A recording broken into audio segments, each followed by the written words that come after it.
Bueno, ¿qué tal? Buenos días, gracias por la invitación, gracias Gabriel por la presentación. Bueno, y gracias a ustedes porque demuestra el amor que sienten por la medicina estar un sábado de la mañana acá todos reunidos. Así que gracias por participar. Bueno, un poco Claudia contó las generalidades. Obviamente, yo mientras que ella iba hablando, iba pensando cómo se siguen abriendo caminos, ¿no? Porque daría para varios sábados y varias charlas, no se asusten, es simplemente una idea. Pero, por ejemplo, ella hablaba de los controles de la mujer trans reasignada y no reasignada, y todo eso son charlas de 1 hora, ¿no? Los controles para la mujer que no está reasignada, pero cuando ya tiene hecha la vagina es otro tipo de control y otro tipo de seguimiento, y seguiríamos charlando de este tema. Yo voy a hablar, cuando hoy hablaba de modificaciones corporales, abordaje quirúrgico de las personas trans o la cirugía de reafirmación, y vamos a hacer un pantallazo general. La idea no es hablar pura y exclusivamente de técnica, porque se haría también muy largo. Cada cirugía en sí tiene una técnica particular y llevaría mucho tiempo. Pero por lo menos que la idea de hoy sea qué tipo de cirugías se están realizando y qué posibilidades quirúrgicas le podemos ofrecer dentro de este grupo a las pacientes, como para poder charlar, poder comentarles cuáles son las más comunes, algunos riesgos, y la técnica básicamente va a ser pasada por algo elemental para no tampoco aburrirlos con este tema. Ahora sí. Entonces, dentro de las técnicas que hablábamos de modificación corporal, y hablaba Claudia, las técnicas mínimamente invasivas, como era la depilación definitiva, la dermopigmentación es una técnica mínimamente invasiva, las distintas técnicas de maquillaje, o sea, hay muchas cosas que sin invadir al paciente puede llegar a haber modificaciones desde el punto de vista corporal. Obviamente las terapias de reemplazo hormonal, que es lo que habló recién Claudia, y las cirugías de reafirmación. ¿Qué personas solicitan la cirugía de reafirmación?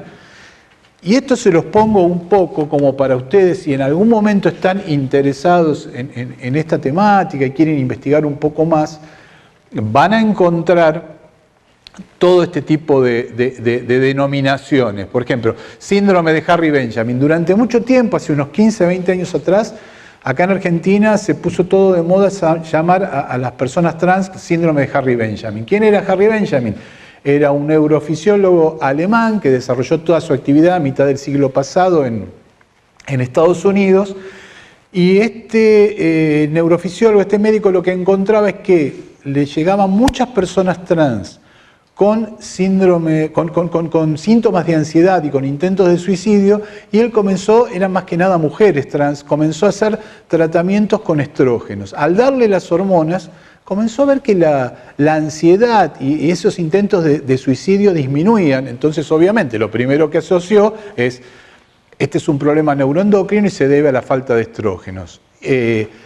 Pero en realidad, con el tiempo, nos dimos cuenta que lo que las pacientes al recibir estrógenos percibían era que su imagen cambiaba por todos los cambios que hoy comentaba Claudia. Entonces se veía más femenina, eso les bajaba la ansiedad, les bajaba los intentos de suicidio, porque desarrollaban mamas, le cambiaba la piel, disminuía la cantidad de vellos, la grasa se depositaba en lugares más femeninos.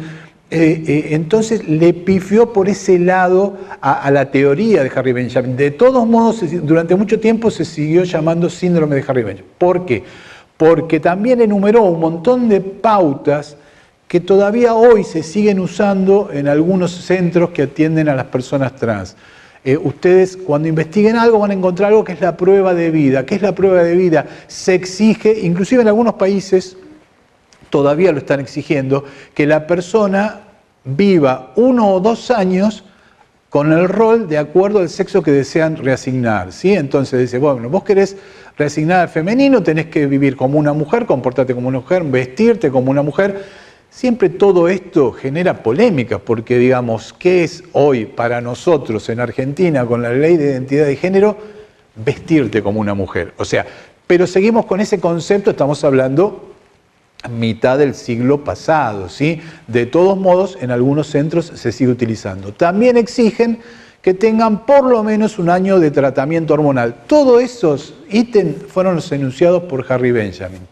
Y en algunos países se siguen usando, como en algunos países, fíjense que hoy hizo hincapié en que lo más importante de la ley es que despatologiza. Entonces vos decís, en algunos países todavía sigue siendo una patología, y en algunos países los colectivos LTGB siguen defendiendo que sea una patología, y uno dice, ¿pero cómo? ¿Por qué siguen defendiendo que sea una patología? Para que los puedan reconocer las obras sociales, porque en muchos países, acá de nuevo podemos decir, che, nuestra ley es totalmente distinta. O sea, qué ley por ahí moderna, qué ley de avanzada, al margen que podemos discutir, al margen que es perfectible, al margen de que seguramente en algunas cosas no estemos de acuerdo, pero digo, no podemos negar que es una ley de avanzada. En muchos países todavía dicen, no, yo quiero que me sigan llamando enfermo porque si no la obra social no me lo va a reconocer. ¿Sí? Entonces, fíjense hasta qué punto una ley puede cambiar hasta la situación de los reclamos de un colectivo. Disforia de género. Fíjense que disforia de género, esto se lo estoy enunciando porque seguramente lo van a encontrar y creo que vos hoy... porque cuando hablábamos, se me van mezclando las cosas, cuando hablábamos cuando hizo una especie de curva de historia del tiempo, de cómo aparecieron las cirugías en nuestro servicio, la tercer paciente fue con disforia de género cuando por primera vez hablaban de género en todos los diagnósticos. Los primeros diagnósticos que había dicho Claudia, que era de Juan, había hablado de un hermafroditismo. En realidad no era un hermafroditismo, lo que tenía Juan en aquel momento, ese era el diagnóstico que le había dado la justicia, que le habían dado los peritos para justificar que le autorizaron la cirugía. En realidad Juan lo que tenía era un hipogonadismo primario, ustedes ya lo deben haber visto, que se identificaba desde el punto de vista de identidad de género con una mujer, no tenía nada que ver con el hipogonadismo, como tampoco la segunda, que era un Klinefelter, también era una persona trans que tenía Klinefelter. O sea, no confundan el tema de que un Klinefelter va a terminar teniendo una identidad de género femenina, porque no es así. De hecho, van a encontrar un montón de Klinefelter que tienen una vida, que están casados, que en algunos casos, si bien sabemos que la infertilidad es una de las causas más importantes del Klinefelter, pero en algunos casos hoy tienen hijos con el tema de un ICSI, que es una inseminación intracitoplasmática. O sea, lo que hacían en esa época, 97, 2001, era los jueces y los peritos tratar de encontrar un justificativo como para autorizar la cirugía. ¿Se entiende lo que quiero? Entonces, el hito es que un juez de Mar del Plata, o el juez Hoff de Mar del Plata, en el año 2001, 2002, diagnostica disforia de género. Es el primer terminología donde dice, acá no hay ninguna enfermedad, es una disforia de género. ¿Qué es disforia de género? No tiene una traducción literal. Disforia es un desagrado, un disgusto con el género, y si nos ponemos a pensar, el término no es tan mal, disforia de género, para lo que queremos transmitir desde el punto de vista médico, ¿sí? Recuerden que los médicos lo que necesitamos a veces es terminología que la podamos entender todos, o sea, que todos hablemos el mismo idioma, para que sepamos de lo que estamos hablando. El término disforia de género no es un término que esté tan mal empleado. ¿Cuál es el problema? Está incluido dentro de los manuales de psiquiatría y estuvo durante años incluido como una patología. Si bien en las últimas versiones lo apartan un poco, pero los colectivos LTGB lo rechazan totalmente. O sea, el término disforia de género lo rechazan totalmente.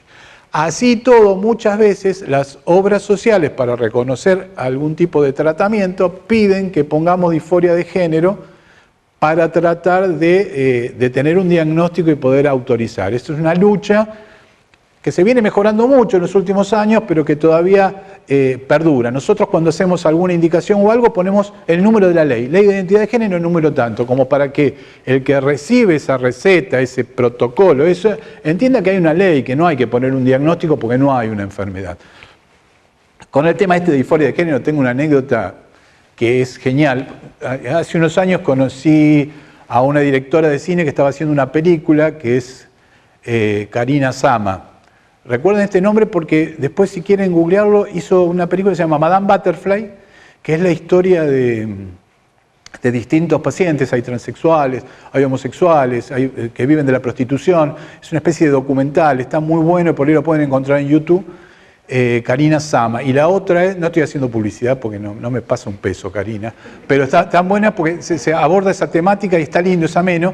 Hizo una que no sé si estará en YouTube porque la hizo hace poquito, pero seguramente va a estar, que es Me llamo Malva, mi nombre es Malva, que es la historia de un transexual chileno que viene a la Argentina, de 95 años. Esta es una historia muy interesante. Toda la historia desde que sale de Chile siendo varón y hasta que llega a la Argentina y se termina transformando en Malva, con toda una historia mezclada con la política del momento. Está realmente muy, pero muy interesante la película. Si la pueden encontrar, búsquenla porque está buena. Bueno, en esa historia, en la primera película, Madame Butterfly, ella me hace una entrevista donde yo salgo hablando de lo que era una persona trans, de las cirugías que estábamos haciendo todo, y hablo de pacientes con disforia de género. Y la película se estrenó y todo. Y el otro día cuando me la encuentro me dice, vos sabés que cada vez que paso Madame Butterfly en los colectivos LTGB, que a veces me piden que la pase, y salís vos y decís disforia de género, no sabés las cosas que te gritan. Y le digo, no la pases más, por favor, porque estamos hablando de una película de hace 20 años, ¿por qué me la seguís pasando? Pero bueno, un poco me dice, no, está bueno, porque eso genera polémica y después empezamos a explicar que hace 20 años se decía disforia de género y que ya no se tiene que utilizar más. Bueno, igual le dije que no la pase más, ¿viste? Porque no está lindo que te estén en todo un cine gritando cosas. Pero bueno, búsquenla porque están buenas. Después, transexualismo es la definición clásica que van a encontrar en los libros, que es que lo biológico no coincide con lo psicológico, incongruencia de género. Bueno, nosotros en nuestro grupo la llamamos personas trans, llamamos trans mujeres trans y varones trans. Me parece que es una terminología que todos entendemos de lo que estamos hablando y es un término bien aceptado por lo que es nuestros pacientes y no hay ningún tipo de inconveniente en ese sentido. Ahora les voy a hablar un poco de la historia de la cirugía, por qué se realiza la cirugía en nuestro país en 1997 y no antes, cuando ya en otros países, por ejemplo, de Europa, en Alemania, en Dinamarca, en Marruecos, ya en Estados Unidos estaba Granato, bien digo, que la estaba realizando. ¿Por qué acá en Argentina? En Chile se estaba haciendo. El doctor Macmillan, que fue con el que nosotros aprendimos. Resulta que en el año 1960, un grupo de médicos, Rodríguez Jauregui, Pavlovsky, San Martín y de Facio, un poco entusiasmados por lo que se estaba realizando en otras partes del mundo con este tipo de cirugía, deciden comenzar a realizar esta cirugía en Argentina. El problema es que para la ley eso terminó siendo una lesión gravísima. Entonces a los 4 los sancionan desde el punto de vista profesional, inclusive a algunos le dieron creo que 2 años y medio o 3 de prisión en suspenso, y les prohibieron el ejercicio de la profesión a alguno de ellos por haber mutilado a 4 personas. Obviamente, a partir de ese momento, todo lo que fue intento desde el punto de vista médico de continuar con este tipo de cirugías quedó totalmente desactivado, gente quedó totalmente desanimado, y en la ley, en un decreto ley del año 67, que en realidad regula el ejercicio profesional de la medicina, en uno de los artículos dicen que queda prohibido las cirugías de cambio de sexo o de modificación de sexo, así creo que era el texto de la ley, del decreto ley, salvo previa autorización judicial. O sea, lo prohíben, dejan abierta una puertita que si presentaban un amparo, esa persona podía llegar a acceder a la justicia. Obviamente amparo que presentaba año 67, los jueces la abochaban y no prosperaba prácticamente ninguno. Por eso en el año 97 prospera esa autorización judicial de Juana, buscándole la vuelta y diciéndole que era un hermafroditismo. Pero en definitiva aprobaron por primera vez la ley. Obviamente a partir de ahí, que tuvo cierta difusión a través de los medios, es que a nosotros nos empiezan a caer distintos tipos de consultas y un poco en ese momento nos transformamos en referentes de esta cirugía. En el año 2012 nos cambia la vida, un poco como contó la doctora, porque sale la ley de identidad de género que realmente nos da un marco muy importante para empezar a trabajar, porque lo nuestro era un poco anárquico y un poco luchando y contestando oficios, porque cada vez que venía alguien a presentar la autorización judicial, un amparo, nosotros teníamos que completar papeles, cosa que odiamos los médicos, y los peritos nos contestaban una cosa, y la verdad que era realmente muy, muy complicado. A nosotros también nos cansaba todo ese tema de papelerío, y la ley de identidad de género nos dio la posibilidad de empezar a trabajar y de poder empezar a armar equipos. Yo me acuerdo, yo no sé si lo comentaste, pero cuando al principio las recetas de hormona no las podíamos escribir, ella tenía que dársela, decía, mira, tenés que dejar de tomar esto y aplicate esto, pero anotalo vos con tu letra para no tener problema con el tema de indicar hormonas, o sea, era bastante complejo. Hoy por ahí parece tan viejo y parece que pasó hace tanto tiempo, pero la ley de identidad de género a nosotros realmente nos dio la posibilidad de trabajar y que nos reconocieran en el hospital, porque también éramos por ahí hasta un grupo ciertamente marginal trabajando en el hospital. La mayoría de los colegas por ahí no estaban de acuerdo, decían, no tenemos, lo clásico, no tenemos sutura y ustedes están haciendo esto. Y la ley de identidad de género nos reacomodó y nos posicionó un poquitito mejor ante el hospital, ante nuestros colegas y ante las autoridades. No voy a hablar más del artículo 11, que es el que está relacionado con la salud, porque ya lo habló Claudia. Este es el equipo, tampoco voy a hablar del equipo, pero sí voy a decir que a veces cuando damos una charla y mostramos el equipo y todo lo que estamos haciendo, y la fonoaudióloga que graba la voz y la reproduce, porque también es muy interesante el tema que está haciendo Virginia con la voz. Ella comentaba hoy, yo siempre que damos una charla y que está Virginia y a veces no pasa las grabaciones, le digo, ¿por qué no pasas las grabaciones? Porque hasta me gusta escucharlas a mí, es fantástico cómo cambia la voz. Son personas, al principio está hablando una voz totalmente femenina, aguda, con ciertas cadencias, y después a los 6 meses, 7 meses, 8 meses es una voz de otra persona. Entonces realmente es maravilloso. Pero muchas veces me dicen, bueno, pero es tan complejo tener tanta gente. Bueno, nosotros tenemos la posibilidad de trabajar en un hospital público donde podemos articular, donde tenemos distintas posibilidades de servicio, donde se nos fue sumando gente. Pero no se olviden que hace mucho tiempo que estamos trabajando, que estamos sumando gente. Entonces, que ver esta imagen de tanta gente trabajando en un equipo no desmoralice, decir, no podemos empezar a trabajar porque mirá toda la gente que se necesita. No, nosotros empezamos muy poco y se necesita ganas de involucrarse con este tema y se necesitan ganas de escuchar, ganas de aprender, ganas sobre este tema, ¿sí? Entonces no se guíen porque, necesitamos un montón. No, con que alguien empiece por ahí por el lado de las hormonas, otro empieza por el lado del control de la salud, de una comunidad que mucho tiempo estuvo apartada de los controles. Entonces, poquitito, después les aseguro que se va a ir sumando gente. Y esta Juana es aquella primer paciente que vimos con una historia realmente bastante compleja, porque Juana tenía toda esa historia que hablaba Claudia, ¿no? La habían discriminado, sin educación, un muy bajo nivel cultural, había pasado la época de la dictadura, la habían encerrado y la exhibían en una de las cárceles desnudas porque, claro, tenía todo el aspecto de una mujer con un pene muy chiquitito por la falta de desarrollo y fue bastante complejo. Ella inclusive tiene un libro escrito, que no lo escribió ella sino un escritor, pero en base a lo que ella contó de lo que fue su vida. Vida durísima, fue nuestra primer paciente. Digo que ¿por qué hago hincapié en la vida dura y por nuestra primer paciente? Porque realmente nosotros en aquel momento cuando me cae Juana, yo era joven, como decía la doctora Capandegui, tendría 30 y pico años, 33, 34 años, y muchas ganas de operar. Y a mí cuando me cae Juana con la autorización y esta cirugía, a mí lo único que me importaba era operarla, Juana. No me importaba la vida, no tenía ni idea de la vida de Juana. Yo era una cirugía que la había leído y si me daban tiempo, que fue lo que nos fuimos a Chile, aprendimos los detalles técnicos. Es una zona que los urólogos habitualmente el periné conocemos, pero bueno, como toda cirugía tiene detalles, yo la quería operar. Pero claro, después empezamos a hablar con Juana y empezamos a conocer a Juana y empezaron a venir atrás de Juana un montón de Juana y empezamos a entender que no era la cirugía nada más, ¿sí?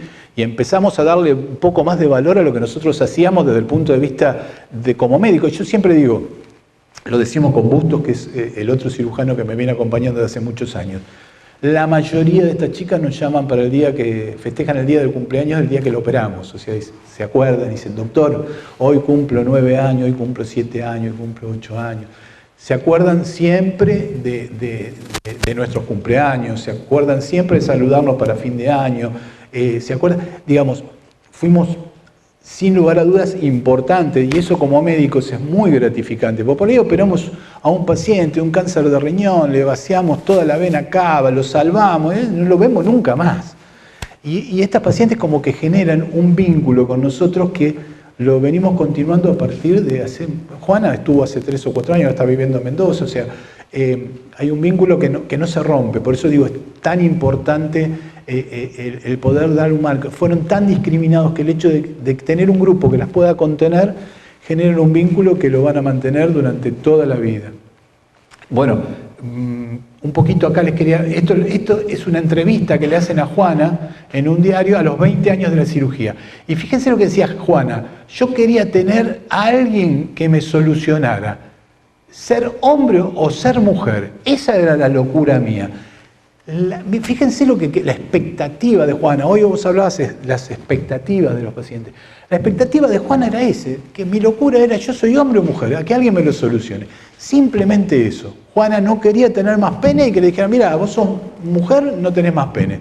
No le importaba ni vagina, ni que sea linda, ni que sea funcional. Simplemente las expectativas de Juana eran estas. Ahora, con la ley de identidad de género las expectativas fueron cambiando.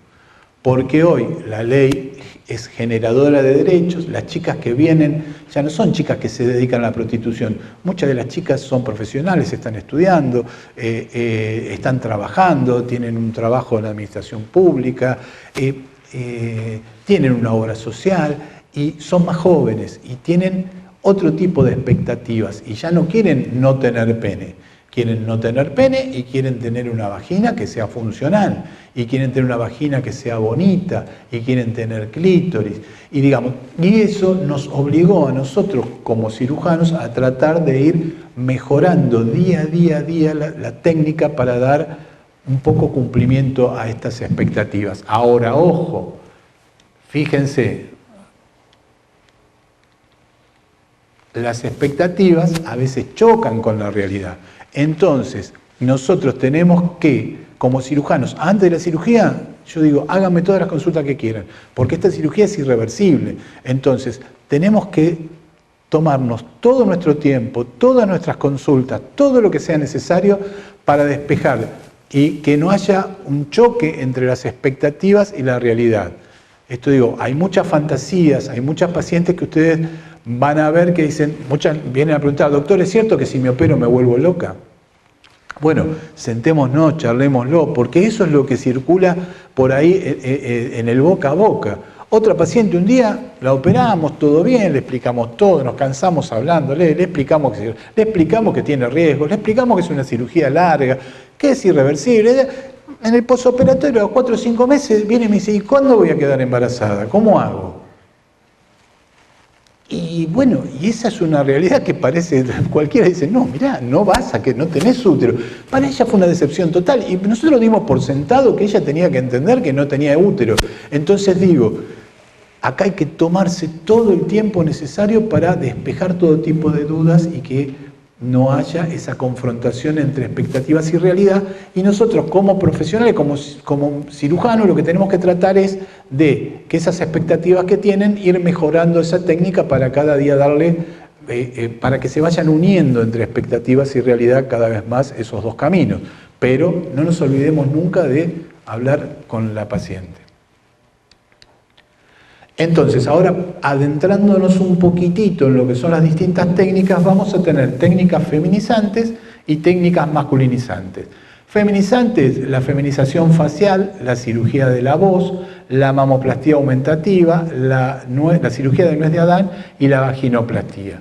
En técnicas masculinizantes vamos a tener la mastectomía. Ojo, no es nada más que la mastectomía, no es nada más que sacar las mamas, sino que es la mastectomía y una adaptación estética de ese tórax a masculino. El tórax masculino tiene ciertas características, el complejo variolo-pezón es más pequeño y tiene ciertas ubicaciones donde tenemos que posicionarlo para que dé un aspecto más masculino.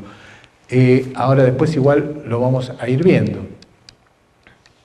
La colpoanexohisterectomía, la faloplastía, que es la creación de un neopene, la colocación de prótesis y la masculinización facial.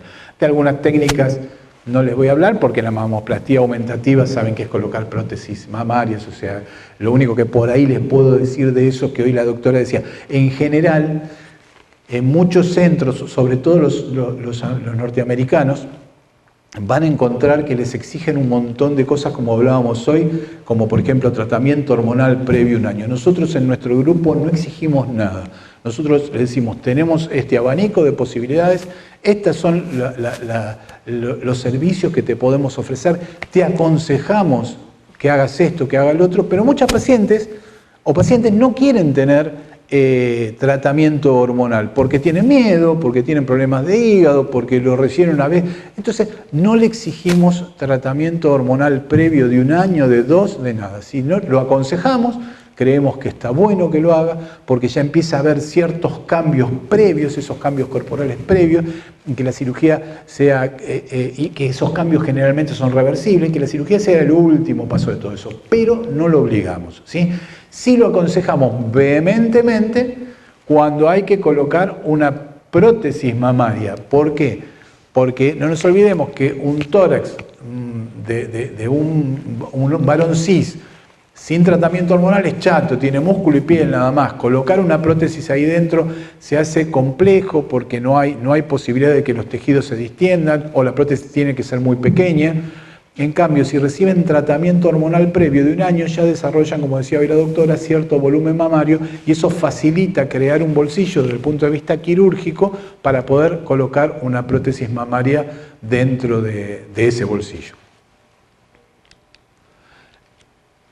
Entonces, lo que es feminización facial es una cirugía que sí se hace acá en Argentina, no la hacemos en nuestro hospital, pero se está haciendo, creo que no se hace en hospitales públicos, por lo menos no sé acá en Mar del Plata si están haciendo feminización en hospital público.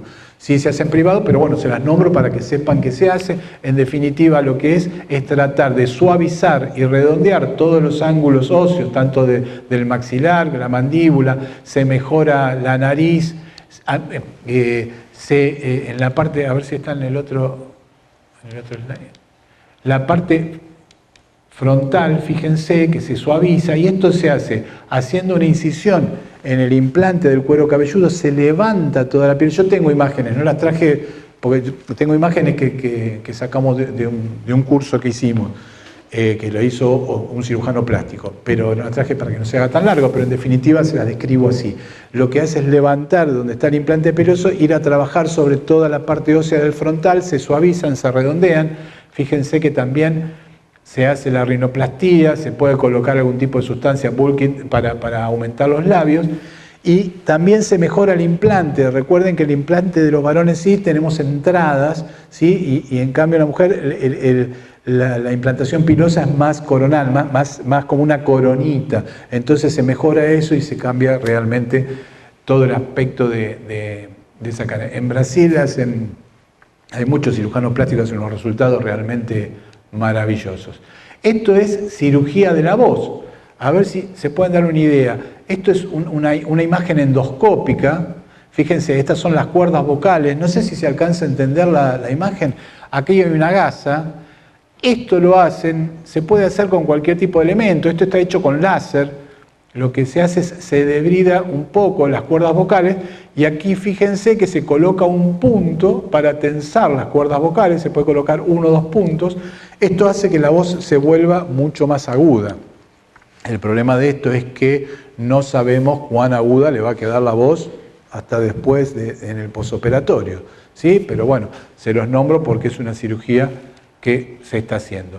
Una cirugía que es bastante sencilla, que es evitar la nuez de Adán, que les molesta mucho. En algunos pacientes es demasiado pronunciada y en las mujeres trans que tienen demasiado pronunciado eso les molesta. Lo que se hace es una pequeña incisión de 1 centímetro más o menos y con un torno, esos tornos pequeños que por ahí lo habrán visto, de herramientas tipo como los que venden en Llame Ya, vieron que hay un tornito que trabaja, es muy parecido a eso. Lo que se hace, se va redondeando este piquito que es conocido como la nuez de Adán. Hay que tener cuidado porque detrás de este piquito se insertan las cuerdas vocales, ¿sí? Entonces hay que hacerlo si bien es una cirugía cortita, una cirugía bastante sencilla, hay que tener en cuenta que están las cuerdas vocales detrás y una de las complicaciones de esta cirugía, si uno pasa para el otro lado, es dejar una voz bitonal. Y ahora vamos un poquitito a lo que es la cirugía genital feminizante. Fíjense que hay dos tipos de vagina. Una es la vagina seca y una es la vagina, lo que llamamos vagina húmeda. ¿Por qué es una y por qué es otra? La vagina seca básicamente está hecha con piel, ¿sí? Entonces no va a ser una vagina secretora. La vagina húmeda está hecha con alguna porción del intestino. ¿Habitualmente qué? Habitualmente usamos colon sigmoide. ¿Y por qué una y por qué otra? Y una tiene ventajas y desventajas. La vagina seca, la ventaja que tiene es que es una cirugía arreglada, es prácticamente el gold standard, se usa en casi todo el mundo se usa la vagina seca. Fíjense, esta está hecha con una inversión de piel de pene. No sé si ustedes alcanzan a ver, esto es la piel del pene dada vuelta como si fuera una media, ¿sí? Esto se sutura acá y con eso vamos a recrear la vagina. ¿Se ve? Lo malo que tiene la vagina, lo bueno que tiene es que es una técnica prácticamente recontra súper usada, recontra súper probada, una técnica bastante sencilla. Y la contra que tiene es que, como es de piel, tienden a retraerse. Entonces van a tener que usar dilatadores en el posoperatorio y prácticamente durante toda la vida si no tiene una pareja estable, porque tienden a retraerse y a achicarse y a estenosarse esa vagina, ¿sí? Y otra de las contras que tiene, que muchas veces tienen que usar algún tipo de lubricante externo, porque como dice su nombre es una vagina seca, entonces tienen que usar un lubricante para mantener relaciones. La vagina húmeda, la ventaja que tiene es que no se estenosa tanto porque es intestino, va a mantener más o menos su forma, tiene lubricación propia. La desventaja que tiene es que son cirugías bastante complejas, donde hay que entrar en la cavidad abdominal, donde hay que hacer después una anastomosis, término terminal, una unión en el intestino. El cuco que tenemos siempre los cirujanos cuando trabajamos en esa zona es que filtre, o sea, que pierda esa sutura. Eso complica porque la paciente termina con una colostomía. Digamos, desde el punto de vista de complejidad y de complicaciones es muchísimo más grande. Y desde el punto de vista de las ventajas, muchas de las pacientes que dicen, ay, bueno, yo quiero tener una vagina secretora, con el tiempo vienen y dicen, doctor, la verdad que estoy cansada de las secreciones, porque las secreciones, si bien disminuyen con el tiempo, siguen siendo abundantes, siguen usando paños protectores para esas secreciones. La secreción, si bien disminuye el olor también con el tiempo, siguen siendo secreciones bastante fuertes de olor, entonces por lo que las pidieron en un comienzo, después terminan complicándole la vida. Nosotros usamos prácticamente en el 100% de los casos la vagina seca y usamos la vagina húmeda, o sea, hecha con alguna porción del intestino, nosotros usamos sigmoide, pura y exclusivamente cuando fracasa la primera cirugía, porque se estenosó, porque se necrosó, porque no se dilató, por lo que sea. Bueno, después, una vez que pasó eso con la vagina seca, la única alternativa de reconstruir la vagina que hoy por hoy tenemos, o por lo menos en nuestro grupo hacemos, es utilizando sigmoide.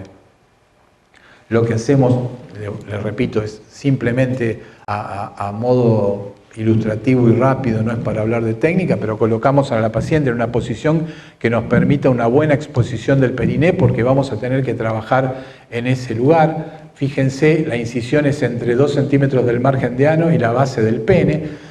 Hay distintos tipos, yo acá no les mostré, este es un tipo de incisión, pero hay distintos tipos de incisiones de acuerdo al tamaño del pene. Vamos a aprovechar colgajos o injertos de la zona para poder ampliarlo, porque a veces nos encontramos con un pene pequeño que no nos permite realizar una gran cavidad vaginal. Esta es una de las incisiones que les muestro nada más como para que tengan una idea, pero la idea es que tenemos que abordar, fíjense, aquí abajo, protegido por esta valva, está el recto. Y aquí arriba está la uretra, ¿sí? Este es el bulbo uretral, acá seguramente donde está este guante está la uretra, y tenemos que labrar una cavidad entre lo que es el recto por debajo, uretra y vejiga y próstata por arriba, donde vamos a alojar esa neovagina, que va a ser de piel o de intestino, lo que sea, pero ese túnel lo tenemos que hacer. Es una de las partes yo diría, más complejas de la cirugía, porque es donde tenemos el riesgo de desviarnos un poquito y hacer una lesión de vejiga o uretra, o desviarnos un poquitito y hacer una lesión de recto. Si eso pasa desapercibido, la paciente después termina con una fístula y tenemos un baile interesante. Por la misma incisión se hace la orquiectomía bilateral. Y fíjense, esta es la parte de la penectomía. En la penectomía dividimos el pene en sus 3 componentes. Acá lo que estamos haciendo, este es el glande y esto es el pedículo neurovascular que irriga e inerva el glande. Lo separamos, entonces va a quedar el glande por un lado con su pedículo neurovascular. ¿Se entiende? Si ustedes, alguno entiende, me dice, no voy entendiendo y lo hacemos más lentos. Aquí lo que hacemos es separar la uretra, esta es la uretra, ven que ahí está la sonda, y aquí abajo nos quedan los cuerpos cavernosos, los cuerpos eréctiles. Entonces, los cuerpos eréctiles los vamos a sacar, cavernosos. Nos va a quedar la uretra, que la vamos a recortar y posicionar en una posición femenina, y por el otro lado nos va a quedar el glande con su pedículo neurovascular, el cual vamos a achicar del tamaño de un poroto, del tamaño de un clítoris, porque con eso vamos a recrear el clítoris. Bueno, acá está un poco lo que les decía. Fíjense, este es el pedículo neurovascular que va para arriba, este es el clítoris, tamaño de una arveja, es el glande que lo achicamos, y esto que ustedes ven acá es el prepucio, ¿sí? Que lo vamos a utilizar para hacer los labios menores. Entonces, este es otro tipo de injerto de piel que hacemos con piel de escroto. Cuando, como yo les decía, tenemos un pene pequeño, utilizamos la piel de escroto, sacamos todos los pelos, todos los bulbos pilosos, no todos, pero la mayoría, y con esto recreamos una neovagina. Bien, entonces acá tenemos, miren, acá lo que hicimos fue, retiramos escroto, hicimos los labios mayores. Acá, lo que se ve acá escondido, fíjense, es el prepucio con lo que hicimos los labios menores. El clítoris está incluido ahí adentro. Y acá posicionamos la uretra y la recortamos para que la paciente pueda orinar sentada. Acá está un poquito más avanzado, fíjense, la uretra, los labios menores, los labios mayores, el clítoris está ahí adentro, y acá estamos tapizando la cavidad que hicimos con piel para alojar donde vamos a recrear la neovagina. ¿Se vio? ¿Se entendió? Bueno, estos son algunos de los resultados estéticos para que vean cómo queda, ¿ven? El clítoris queda vital, la uretra, el introito queda rosado. Fíjense, acá se puede colocar un espéculo, como decía hoy Claudia, hacer una colposcopía sin ningún tipo de inconveniente. Esta foto siempre hago la salvedad de que no es que la saqué de Playboy, pero la mayoría de las pacientes nuestras no son de La Plata. Entonces le pedimos que nos envíen fotos para el posoperatorio, los 3 meses, los 6 meses, y me las mandan, pero se hacen toda una producción, se ponen anillos, sacan todo, y bueno, a veces para pasar en un congreso es un drama, pero es lo que tenemos. Y ahora pasamos a la mastectomía y desadaptación. Tenemos 2 posibilidades. Una es cuando tenemos una mama pequeña, es bárbaro, porque podemos hacer una pequeña incisión en el complejo areolo-pezón y a través de ahí retirar la glándula, cuando son glándulas pequeñas, ¿sí? Y por otro lado, se colocan cánulas de lipoaspiración y se puede complementar con una lipoaspiración desde el punto de vista de grasa. Esto es fantástico porque prácticamente no queda cicatriz. Fíjense acá cómo queda un tórax. Este paciente, aparte, tiene un tórax planchado por gimnasio y por la testosterona. Enseguida, recuerdan que son anabólicos, enseguida se arman, desarrollan un tórax perfecto, y encima si logramos no dejarle cicatrices es fantástico. Pero la mayoría de las veces nos encontramos con esta, que son mamas grandes, péndulas, mucho tiempo de faja. Entonces tenemos que explicarle al paciente que le vamos a dejar incisiones bastante importantes. Esta era una de las primeras cirugías donde teníamos miedo de que se nos necrose el complejo areolo-pezón y lo dejábamos más grandes. Ahora les voy a mostrar una imagen donde hoy quedan más pequeños y más lateralizados y quedan desde el punto de vista estético mucho mejor. Esta cirugía es una de las que más piden los varones trans y con los que más, la mayoría, yo les diría que el 70% de los pacientes de los varones trans que vienen al servicio a pedir cirugía, vienen por esta cirugía y después no quieren continuar con ninguna otra. Esta les da una libertad fenomenal. ¿Por qué? Porque les permite dejar de usar la faja que los atormentó durante mucho tiempo. Les permite usar una remera o una camisa ajustada. Les permite ir a la playa, les permite ir a un gimnasio. Un montón de cosas. Es fantástico ver, ustedes cuando ven un varón trans que viene con las mamas, que todavía no se operó, generalmente viene encorvado, fajado, con una mochila. Y cuando le hacemos la cirugía, el otro año lo vemos, viene del gimnasio, chato, remera ajustada, y después no quieren continuar con lo que es la faloplastía. Muchos de los pacientes nuestros ya con esta cirugía les cambia la vida y no quieren seguir realizándose ningún otro tipo de cirugía. Esto es lo que les decía hoy. Fíjense cómo hoy hacemos mucho más chico el complejo y más lateralizado, prácticamente colocado sobre el pectoral. Las cicatrices estas a nosotros nos preocupaban, nos parecía que eran cicatrices muy grandes y realmente al paciente no le importa. El paciente prefiere quedar chato totalmente y no le molestan las cicatrices. Nosotros al principio dejábamos un poco de mama, un poco de grasa, tratábamos de que la cicatriz fuese lo más pequeña posible y tuvimos que reoperar a un montón de pacientes, porque ellos, no, déjeme la cicatriz de lado a lado, a mí no me importa, yo quiero estar chato. Muchos pacientes nuestros después se tatúan un águila, hacen distintos tipos de tatuajes donde disimulan ese tipo de cicatriz. Y vamos a hablar un poco de los distintos posibilidades de faloplastía. Tenemos de colgajo libre, una técnica que nosotros no utilizamos, colgajo suprapúbico y metoidoplastía. ¿Por qué no utilizamos colgajo libre? Porque necesita microcirugía. Nosotros en nuestro hospital no tenemos necesita un entrenamiento especial para cirujanos que hagan microcirugía y necesita aparatología especial. Es muy buena técnica, en muchos países se utiliza. Acá en Argentina la que más se utiliza es la de colgajo randomizado abdominal, que es la que utilizamos nosotros. Pero esta no deja de ser una técnica excelente. El problema es que se necesita instrumental especial y capacitación especial que en nuestro hospital no contamos. Nosotros usamos esta, que es la del colgajo randomizado suprapúbico. Fíjense, lo que hacemos es una especie de solapa, la cual levantamos a través de esta misma incisión con una mediana, es que hacemos la anexohisterectomía.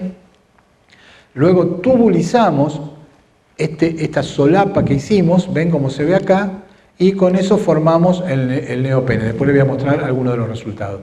Esto se llama una técnica de metoideoplastía. ¿Qué hacemos? Utilizamos, recuerdan cuando Capandí dijo que con la testosterona se podía aumentar el tamaño del clítoris. Bueno, en muchas ocasiones el tamaño de ese clítoris llega a tener 4 centímetros, 5 centímetros.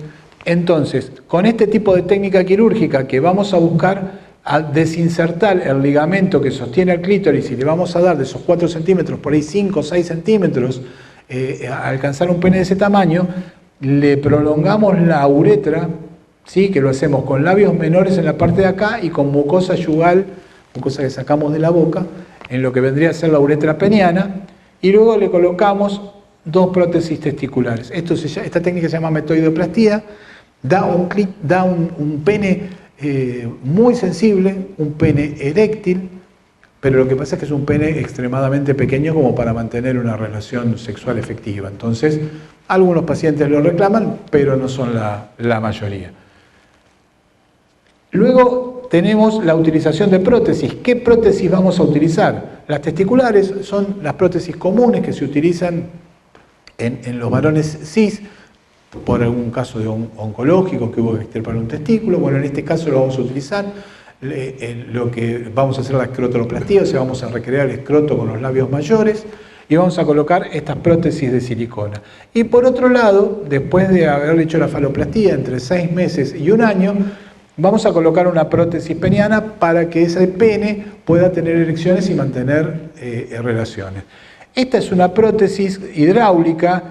¿Cómo funciona? Tiene 2 cilindros vacíos, tiene acá en la base, tiene 2 depósitos de agua, de líquido, de suero, Y esto es una válvula. Al oprimir esa válvula, el líquido pasa a los cilindros, se produce una erección, y al oprimir otra parte de la válvula, el líquido vuelve a pasar al depósito y se produce una detumescencia. Ahora empezamos a utilizar este tipo de prótesis, fíjense, que es una prótesis realmente creada para varones trans. ¿Y cuál es la diferencia? La otra era para varones cis, que nosotros la adaptábamos, pero nos encontrábamos con un problema, que esa prótesis estaba generada para ser alojada en los cuerpos cavernosos.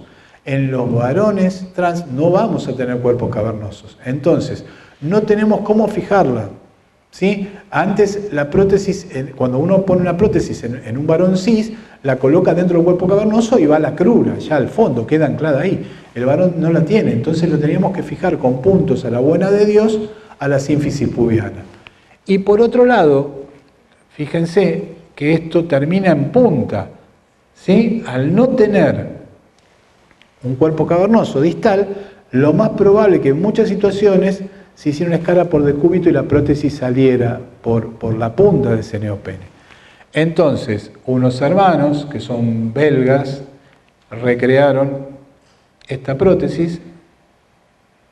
Yo tuve justo la suerte de conocerlos cuando la estaban creando, y la primera la pusimos, esta prótesis, esto fue hace 2 o 3 años, y no tuvimos nunca la oportunidad de probarla, y colocamos una hace un mes más o menos, la primera, y la verdad que el resultado es maravilloso. ¿Por qué? Porque tiene una pequeña dispositivo acá que es metálico, que es lo que con puntos se va a fijar al hueso, o sea que no es necesario crura acá, va directamente al hueso. Y la punta, fíjense que primero que es un solo cilindro, no son 2, porque nosotros necesitamos un solo cilindro grueso. Y simula un glande, que en realidad lo bueno de esto es que al no terminar en punta no favorece tanto a la escala de decúbito, ¿sí? La diferencia de esta prótesis es que tiene un dispositivo que es donde se va a colocar el líquido, el depósito. Este es prevesical, va por delante de la vejiga colocado, y la válvula funciona exactamente igual que la anterior, lo único que el dispositivo va desde el prevesical al cilindro y del cilindro al prevesical. La prótesis la colocamos con una pequeña incisión, como yo les comentaba, entre 6 meses y 1 año después. Con esta pequeña incisión logramos llegar con la prótesis al pene, colocar el cilindro, la válvula en la bolsa escrotal para que el paciente pueda inflarla y desinflarla, y con un pequeño tajito mediano podemos acceder a lo que es el espacio prevesical. Acá fíjense cómo tiene el paciente erecciones. Nosotros en algunos pacientes que lo han hecho le hacemos un surco con el tiempo, balano prepucial, como una cicatriz, para darle estética, y muchos de ellos les decimos que se lo dermopigmenten, entonces le da un aspecto un poco más estético. Bueno, acá terminamos con las cirugías, así que gracias.